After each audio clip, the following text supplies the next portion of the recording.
Hello guys, කොහොමද ඔයගලන්ට අද live with Brian YouTube channel එකෙන් ඔයගලන්ට පොඩි වීඩියෝ එකක් අරගෙන ආවා. අද මම පොඩි වීඩියෝ එකක් ඒ දැනුම තියෙනවා. ඉතින් මම මුලින්ම ඉල්ලනවා ඔයගලන්ට like එකක් දෙන්න, share එකක් කරන්න, යාළුවන්ට share කරන්න, comments දාන්න, subscribe කරලා තියන්න.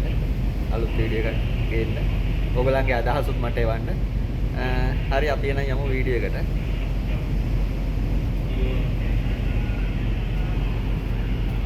මම අද ඔයගලන්ට බ්‍රිජ් එකට ආවොත් ඒ කියන්නේ නැවේ මිහිවුම් මැදිරිය මේ වගේ මාර්ක් දෙකක් තියෙනවා. මෙතන තුනක් තියෙන්නේ ඒත් VHF එක. ඔතන VHF තුනක් තියෙනවා. මේ VHF එක අපි භාවිතා කරන්නේ නැව ඇබැන්ඩන් වුණා. මේ කියන්නේ නැවෙන් අපිට හදිසියේ නව ඇතැරලා අනතුරකදී යන්න වුණාම මේ VHF එක අපි භාවිතා කරන්නේ. ඒකේ VHF තුනක් තියෙනවා.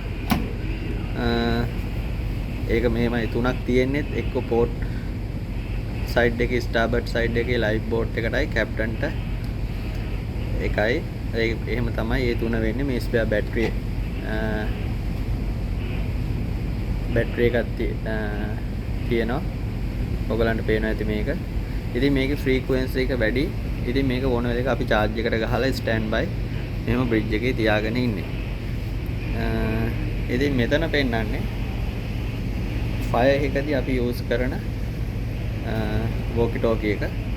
ඉතින් මේක තමයි සාමාන්‍ය මේක අපේ කාගෝ ඔපරේෂන් වලදී මේකම තමයි භාවිත කරන්නේ. ඉතින් ඔයගලට මේ සම්බන්ධ කරලා තියෙනවා. ඉතින් මේක අපි ෆයර් සූට් එක ඇතුලේ දාලා ඊට පස්සේ ඔයගලන්ට පේනවා ඇති මෙන්න මේ වගේ එකක් තියෙනවා. මේකෙන් තමයි අපි මෙහෙයුම් මැදිරියත් එක්ක සම්බන්ධ කරලා තියෙන්නේ.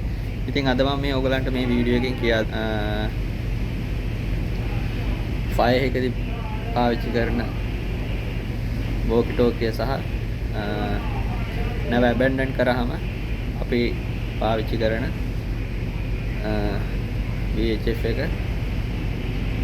ගැන. ඉතින් අද දවසේ වීඩියෝ එක ඔයගලන්ට ඔච්චරයි. ආයෙත් මම ඔයගලන්ට වීඩියෝ එකක් අරගෙන ඉන්නම්.